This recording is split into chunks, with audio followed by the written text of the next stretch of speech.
आदरणीय प्राचार्य सर, उप प्राचार्य मैडम, विद्वान साथी और प्यारे बच्चों, सभी को सुप्रभात। सुप्रभात सर। एक बार फिर से आप सभी को हमारे खेल दिवस की हार्दिक शुभकामनाएं।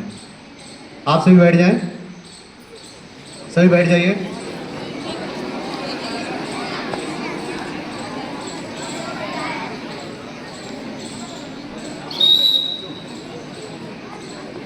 कार्यक्रम की शुरुआत करने से पहले मैं आपको बता दूं, जैसा कि आज के असेंबली से ही पता चल गया है कि आज क्या है। क्या है बच्चों?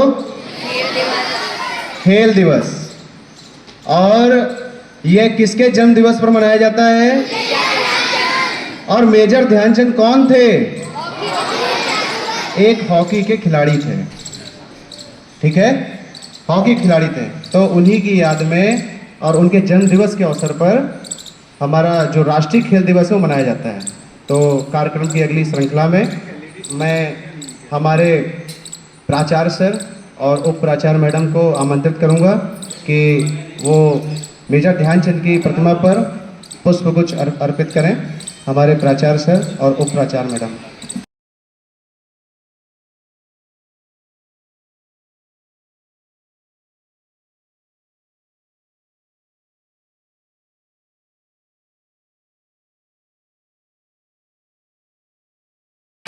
और अभी क्या कहते हैं, अनिकेत ने अभी बताया कि उन्होंने पहला दौरा जो था विदेशी दौरा न्यूजीलैंड में किया। तो मुझे कुछ याद आया उस पर कि मेजर ध्यानचंद ही नहीं, मतलब हमारे देश का जो पहला विदेशी दौरा था वो कौन सा था? न्यूजीलैंड का था।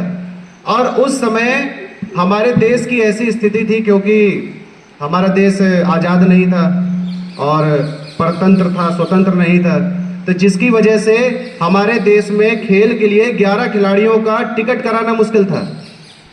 उस समय 11 खिलाड़ियों को टिकट कराया गया, 2 खिलाड़ी एक्स्ट्रा के लिए बुलाया गया। उनका 2 खिलाड़ियों का टिकट कराने का रुपया ही नहीं था अपने पास, जो हमारा हॉकी फेडरेशन था।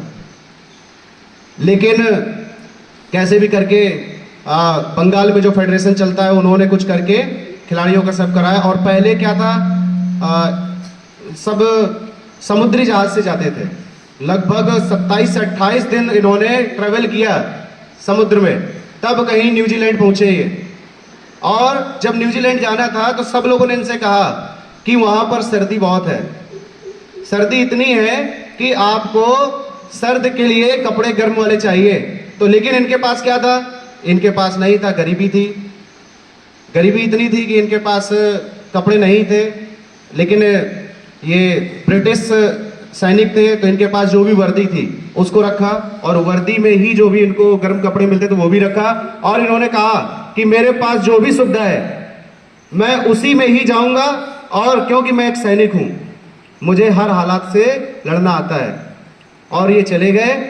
और इसके बाद समथिंग 27-28 दिन तक इन्होंने ट्रेवल किया, और फिर इसके बाद 2 दिन वहां पर रेस्ट किया, और फिर टूर्नामेंट का चालू हुआ। और टूर्नामेंट में सिर्फ मेजर ध्यानचंद ही दिखे, सिर्फ मेजर ध्यानचंद। पहला मैच जो हुआ तो उन्होंने देखा तो बड़ी हीन भावना से देखते थे कि इंडिया के लोग हैं, पुअर, बहुत पुअर हैं। तो उन्होंने कहा अरे इंडिया वाले ये क्या खेलेंगे। लेकिन जब उनका मैच हुआ न्यूजीलैंड के साथ में, तो न्यूजीलैंड के साथ जब मैच हुआ तो जो हमारी इंडिया थी उन्होंने 6 गोल दागे और न्यूजीलैंड एक भी गोल नहीं कर पाई, जिसमें 4 गोल जो थे वो किसके थे? मेजर ध्यानचंद के। समझे? तो ये है कि सुविधाओं का अभाव होने के बावजूद भी उन्होंने क्या किया? अपना परचम लहराया, अपने देश का नाम रोशन किया। ये थे मेजर ध्यानचंद। तो एक बात उसने और भी कही कि उनका पूरा नाम जो था वो ध्यान सिंह था, ध्यान सिंह। और उनके जो मेजर थे उनके भाले तिवारी, उनका भाले तिवारी नाम था। उन्होंने जब इनसे कहा कि तुम हॉकी खेला करो, जब इन्होंने हॉकी खेलना चालू कर दिया तो उन्होंने देखा कि इसके अंदर इतनी लगन थी। ये कोई जन्म से खिलाड़ी नहीं थे, इन्होंने 16-17 साल की उम्र से स्टार्ट किया खेलना, वो भी कब, जब ब्रिटिश सैनिक की उन्होंने ज्वाइन किया वहाँ पर पंजाब रेजिमेंट जो बताया अभी बच्चे ने, उसमें जब ज्वाइन किया तब से इन्होंने हॉकी खेलना चालू किया। और हॉकी खेलकर उन्होंने इतनी प्रैक्टिस करी कि दिन भर ये क्या करते थे, सेना की मतलब कि जो इनकी तैयारी चलती थी, इनकी प्रैक्टिस चलती थी, वो करते थे। और रात में चांद की रोशनी में वो क्या करते थे, अपनी हॉकी स्टिक लेकर अपनी प्रैक्टिस करते थे। और इसके बाद इसलिए जो भाले तिवारी थे उन्होंने कहा कि इसका ध्यान सिंह नहीं, इसका ध्यानचंद नाम होना चाहिए, तब से इनका नाम ध्यानचंद हो गया। तो चलिए आगे इसी कड़ी में बुलाना चाहूंगा मैं आस्था शर्मा, 11th बी की लड़की है, और वो भी क्या कहते हैं मेजर ध्यानचंद जी के बारे में प्रकाश डालेंगे उनकी जीवनी पर, और आप सभी को बहुत ही अच्छा क्या कहते हैं सुनने को मिलेगा। आस्था आ जाइए। इन्होंने ओलंपिक के बारे में बात करी। सबसे पहला ओलंपिक आपको बता दें, हॉकी जो है उसका विदेशी दौरा जो था वो इंडिया का पहला कौन सा था, अभी बताया था इन्होंने, कौन सा था, 1926। और इसके बाद हॉकी को आपके ओलंपिक में कब शामिल किया गया, ये भी एक आपके जनरल नॉलेज का क्वेश्चन है। आपके हॉकी को ओलंपिक में कब शामिल किया गया, वो किया गया 1928 में।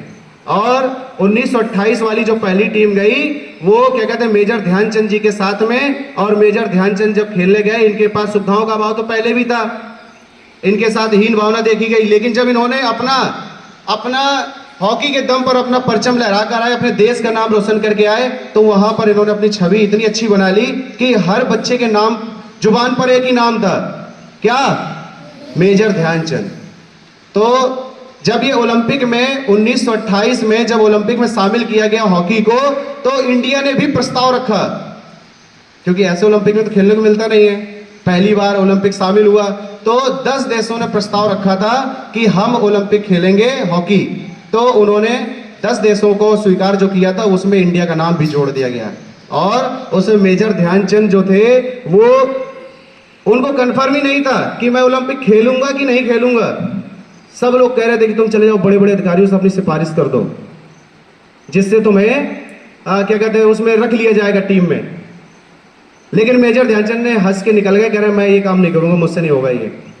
और इसके बाद दिन भर की प्रैक्टिस करी उन्होंने सैनिक में, और इसके बाद शाम को जाकर वो 7 से 8 अपना उसकी ड्रिल करने लगे हॉकी की।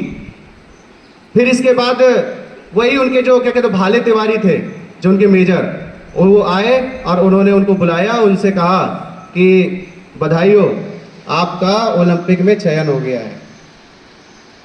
तो उस समय जो उनकी खुशी थी, तो जैसे आपका क्लस्टर में सिलेक्शन हो जाता है और क्लस्टर के बाद रीजनल में सिलेक्शन हो जाता है, और रीजनल के बाद कहीं नेशनल में सिलेक्शन हो गया, खुशी होती कि नहीं होती है? तुम लोग क्या बताओगे, नेशनल वाले तो जा चुके हैं हमारे, वो बताएंगे खुशी कितनी हुई है उनको। तो ये थे मेजर ध्यानचंद। और इसके बाद उन्होंने जब मैच हुआ, पहला मैच ऑस्ट्रेलिया से हुआ, ऑस्ट्रेलिया ऐसे कह रही थी कि अरे ये इंडिया है, ये तो क्या कहते कुछ नहीं कर पाएगा, इनको ऐसे हरा देंगे। और जब पहला मैच इनका स्टार्ट हुआ तो ऑस्ट्रेलिया के खिलाफ जब पहला मैच रख दिया तो इंडिया ने 9 गोल दागे, और जिसमें 6 गोल किसके थे, मेजर ध्यानचंद के। और उनके कितने गोल थे, 0। वो पहला ओलंपिक था 1928 जिसमें इंडिया के विपरीत कोई भी गोल ही नहीं कर पाया, कोई भी टीम नहीं गोल कर पाई। और अपनी इंडिया बराबर कई 14 गोल कर रही है, कई 13 गोल कर रही है, कई 8 गोल कर रही है, कई 4 गोल कर रही बराबर। ये थी कौन, हमारी इंडिया टीम मेजर ध्यानचंद की अगुवाई में। तो उन्होंने वहां पर गोल्ड मेडल जीता, पहली बार ओलंपिक में शामिल किया गया हॉकी को, और पहली बार अपनी इंडिया टीम जो थी वो ओलंपिक में गोल्ड मेडल जीती। उसके बाद ओलंपिक हमेशा 4 साल के अंतराल में होता है, आपको पढ़ाया गया क्लास में, पढ़ाया गया कि नहीं? तो 4 साल में ओलंपिक होता है। 1928 के बाद 32 जब ओलंपिक हुआ, फिर इंडिया की टीम गई, और इस बार मेजर ध्यानचंद को क्या बना दिया गया, कैप्टन। मेजर ध्यानचंद अगुवाई करने लगे, उसकी कैप्टन बनकर गए। और वहां पर भी ऐसा ही हुआ, तहलका मचा दिया उन्होंने, वहां इतना तहलका मचा दिया कि बस एक ही नाम चल रहा था, इंडिया इंडिया इंडिया। जैसे आप लोग रीजनल खेलने गए थे तो चिल्ला रहे थे श्योपुर श्योपुर, ऐसे वहां चल रहा था इंडिया इंडिया, ठीक है। तो ये थे मेजर ध्यानचंद। और फिर इसके बाद 4 साल बाद फिर आए ओलंपिक 1936। 1936 का ओलंपिक आया, उसमें भी उन्होंने यही किया। ऐसा चल रहा था कि उनके हॉकी से जो बॉल थी छूट ही नहीं रही थी, और जब बॉल नहीं छूटी तो फिर इसके बाद भैया हिटलर थे तानाशाह, उन्होंने कहा तुम हॉकी लाओ इधर अपनी, और उनकी हॉकी क्या कर दी, तोड़ दी। उनकी हॉकी के टुकड़े आज भी क्या कहते हैं म्यूजियम में रखे हुए हैं, जो उनकी हॉकी तोड़ी गई। तो उनकी हॉकी तोड़ी गई, दूसरी हॉकी दी गई, उससे खेला उन्होंने, उससे भी 4 गोल दाग दिए। और वो सेंटर फॉरवर्ड खेलते थे, उनकी जो पोजीशन थी सेंटर फॉरवर्ड थी। वो गोल मारने में इतना एक्सपर्ट थे, इतनी आंधी की तरह जाते थे। क्यों, आखिर वो कैसे संभव हुआ ये? ओनली प्रैक्टिस से। और वह प्रैक्टिस आप लोग भी कर सकते हो, कोई बड़ी बात नहीं है, समझे? क्योंकि इंग्लिश में भी कहा गया है प्रैक्टिस मेक्स, हाँ, practice makes a man perfect, है ना? तो जब क्या कहते हैं, इसका मतलब है कि प्रैक्टिस से आप कुछ भी कर सकते हो, हर चीज संभव है। वो कोई जन्म से पैदा नहीं हुए, जन्म से क्या कहते हैं हॉकी के लिए पैदा नहीं हुए थे, ना उनके घर में कोई था, वो इलाहाबाद के रहने वाले थे, उत्तर प्रदेश के। और आपको बता दें उनकी शिक्षा, एजुकेशन ओनली 6 पास, 6 तक पढ़े थे। एक बार पढ़िएगा उनकी जीवनी पढ़िएगा, वो 6 क्लास तक ओनली पढ़े हुए थे। क्यों? क्योंकि उनके पिताजी का जो, उनके पिताजी भी ब्रिटिश में ही क्या कहते हैं सैनिक थे, तो क्या था उनका बार बार ट्रांसफर करते रहते थे, तो स्थानांतरण के चक्कर में उनकी पढ़ाई कहीं हो ही नहीं पाई एक जगह रहकर। फिर इसके बाद उनका इलाहाबाद से ट्रांसफर कर दिया गया झांसी में। आपका झांसी जस्ट लगा हुआ है इधर से, ज्यादा से ज्यादा खींच कर मुझे लग रहा है ऐसे 250 किलोमीटर होगा झांसी में क्या था उनका ट्रांसफर कर दिया गया। फिर यहाँ पर ही क्या कहते हैं उन्होंने 16 साल की उम्र में उन्होंने ब्रिटिश ज्वाइन कर लिया, ब्रिटिश की क्या कहते हैं सेना में एक अधिकारी बन गए, सैनिक बन गए। और इसके बाद उन्होंने उधर से ही खेलने का शुरुआत किया। उनका कोई जन्म से हॉकी से कोई नाता नहीं है, उन्हें पता तक नहीं था हॉकी क्या होती है। तो ये संभव किस कारण हुआ? किस कारण हुआ? Only practice. वो आप भी कर सकते हो, आपके अंदर भी वो काबिलियत है, आपके अंदर भी वो खूबी है, आप कुछ भी कर सकते हैं। लेकिन आपके अंदर क्या है? आपके अंदर है सुबह पीटी से भागना। जिस दिन क्या कहते हैं पीटी सर ना है, उस दिन आप लोग क्या करेंगे? एक बच्चा नहीं टिकेगा।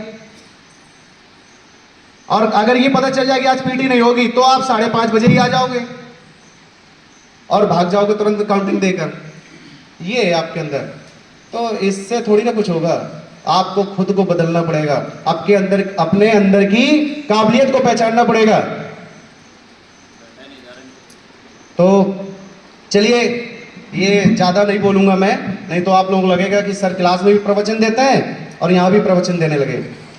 तो इसी के साथ में मैं कार्यक्रम के आगे अगली कड़ी में हमारे प्राचार्य सर, उनको बुलाना चाहूँगा कि वो आएँ और बच्चों को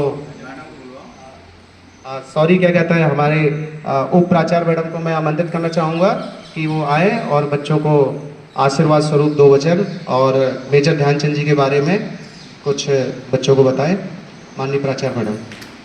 तो मैं आपको बहुत बड़ी बड़ी बातें कह दी, और इसका आपको जरूर क्या कहते हैं, इसको थोड़ा ध्यान जरूर देना चाहिए, क्योंकि अधिकतर मैं देखता हूँ आज से खड़े होकर कि ये बातें आपको रोज बोली जाती हैं, रोज आपके क्या कहते हैं हित के लिए बात की जाती है।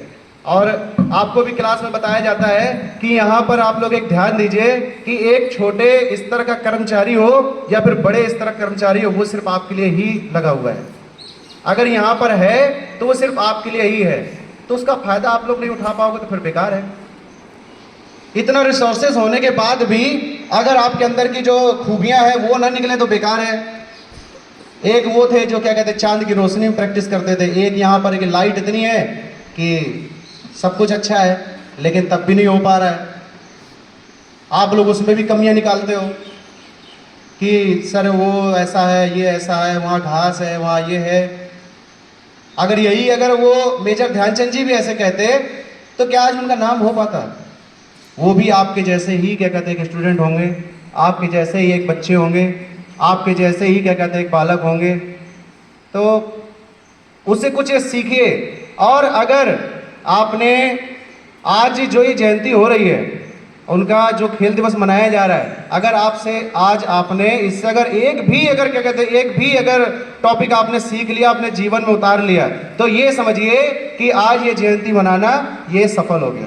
नहीं तो क्या है, पूरा देश मना रहा है, लेकिन हम अपने जीवन में ना उतारें तो क्या फायदा ये बनाना। ये तो मना लिया, मनाने के बाद रख देंगे, अगली साल फिर आ जाएगा, फिर मना लेंगे, फिर रख देंगे, और धीरे धीरे करके आप 7 साल आपके हो जाएंगे, आप यहां से निकल जाएंगे, और आपकी जो खूबी, आपकी काबिलियत वो क्या होगी, वो भी निकल जाएगी, वो भी निकल जाएगी। तो अपनी खूबियों को आप तलाशिए, पहचानिए अपने आप को कि आप कौन हो, आप क्यों हो, और आप ये सब क्यों कर रहे हो। हमें क्या करना चाहिए, अपने आप से अपने आप का अध्ययन करो। मैंने योगा में आप लोग पढ़ाया स्वाध्याय 11th-12th को, स्वाध्याय यही स्वाध्याय है, स्वयं का अध्ययन। आप स्वयं का अध्ययन करिए, आप कौन हैं, आप क्यों हैं। तो ये समझिए, अगर आपने स्वयं का अध्ययन कर लिया तो आप आधे आध्यात्मिक हो जाएंगे, और आपसे आधी गलतियां कम हो जाएंगी, और आप एक अलग ही छवि बनाने चालू कर देंगे। ठीक है, तो चलिए इसी कड़ी में मैं हमारे प्राचार्य सर उनको आमंत्रित करना चाहूँगा कि वो आए और आप सभी को आशीर्वाद स्वरूप क्या कहते हैं 2 वचन क्या कहते कहें हमारे प्राचार्य सर। विद्वान साथियों, प्यारे बच्चों, सभी को सुप्रभात। मेजर ध्यानचंद जी को आदरपूर्वक श्रद्धांजलि अर्पित करते हुए मैं कुछ ये कहना चाहूँगी कि मैंने बहुत सारी चीज़ें उनके बारे में सुनी थी, और हमने आज विस्तार से सुना मेजर ध्यानचंद जी के बारे में। प्रिंसिपल सर जहाँ स्कूल में थे, झांसी नवोदय विद्यालय में, उसके बारे में प्रिंसिपल सर बताएंगे, कुछ स्मृतियाँ उनके साथ जुड़ी हुई हैं। तो मेजर ध्यानचंद जी को मैंने आज बहुत हृदय से श्रद्धांजलि अर्पित की है, पुष्पांजलि अर्पित की है। उसका सभी को सुप्रभात। अच्छा। सर्वप्रथम मेजर ध्यानचंद जी को हमारा बहुत बहुत नमन। आपने आज इस खेल दिवस के अवसर पर मेजर ध्यानचंद जी के बारे में बहुत विस्तृत जानकारी प्राप्त की। मैंने भी बहुत कुछ सीखा इस दौरान। बहुत सारे ऐसे तथ्य थे जो मुझे पता नहीं थे, उससे मैं अवगत हुआ। इनके जीवन से जुड़ी एक जो और कुछ स्मृतियां हैं वो ज़रूर कुछ यहाँ बताना चाहता हूँ कि जब मैं झांसी में था तो वहाँ पे एक शिक्षिका थी, तो उनकी बहू थी, तो उन्होंने हमारे साथ 2 साल काम किया, तो रिटायर हो गई थी। तो वो बहुत सारी चीज़ें उनके बारे में बताया करती थी। अब निश्चित रूप से उनके वो परिवार के सदस्य थे, तो उसमें सबसे इम्पोर्टेंट बात यह है कि उन्होंने कहा कि वो रिटायरमेंट के बाद भी उनका देश के प्रति बहुत अटूट श्रद्धा थी। वो बहुत बड़े देशभक्त थे, जैसा मैडम ने कहा कि तो वो तो उनके कार्यों से दिखता है, लेकिन उनके परिवार के लोगों ने भी कहा कि उनकी जो सबसे बड़ी बात थी वो देश के प्रति बहुत आस्था थी, गहरी आस्था थी। कभी कोई देश के लिए कोई बात होती थी तो अपना योगदान करने के लिए हम लोगों को प्रेरित करते हैं कि नहीं, आपको ऐसा करना, आपको इसमें शामिल होना है। देश हित में कोई कार्य होता था तो उसको वो परिवार को अपने को जबरदस्ती शामिल होने के लिए बातें करते। तो इससे पता चलता है कि अगर कोई व्यक्ति अपने देश के लिए सोचता है तो अपने आप में वो बहुत बड़ा कार्य है। आप बच्चों के मन में आता होगा कि हम क्या कर सकते हैं। शुरुआत अपने से होती है। पहले अपने बारे में अच्छा सोचो, अपने आप को अच्छा बनाओ। प्रैक्टिस खेल के क्षेत्र में अगर हम बात करें अपने विद्यालय की, तो उसमें काफ़ी अच्छी प्रगति हुई है पिछले 3 सालों में। क्योंकि पिछले 3 सालों 2 साल तो इसके पहले के 2 साल तो कोरोना प्रभावित थे, उसमें गेम्स हुए ही नहीं। तो मैं बोर्ड देख रहा था, अगर नेशनल बच्चों की लिस्ट देखें तो कोरोना स्टार्ट होने के पहले तक टोटल हमारे स्कूल में नेशनल 18 थे, 18 लिस्ट है।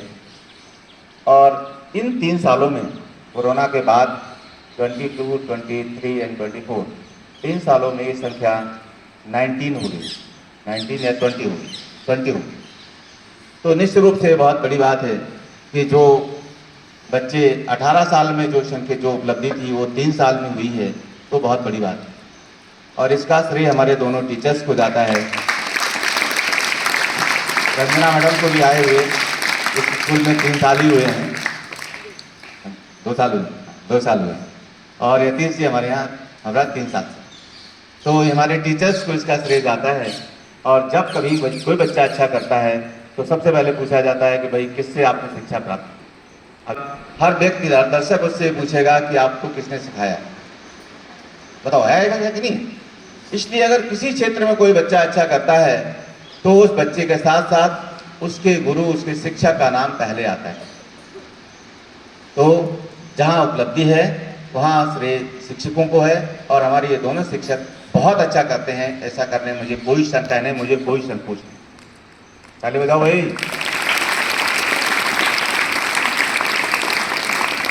विद्यालय के प्रति खुली डिवोटेड हैं।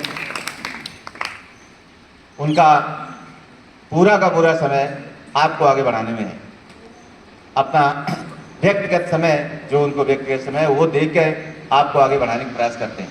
अगर उसका आप लाभ ले सकते हैं तो मुझे लगता है कि आज खेल दिवस के अवसर पर उनके लिए मैं ये सम्मान जरूर आपकी तरफ से चाहता हूँ कि ऐसे शिक्षक जो आपको आगे बढ़ाने के लिए लगातार प्रयासरत हैं, उनका सम्मान, सभी का सम्मान करना है, पर उनकी इस प्रेरणा को आगे आत्मसात करते हुए आगे बढ़ना है।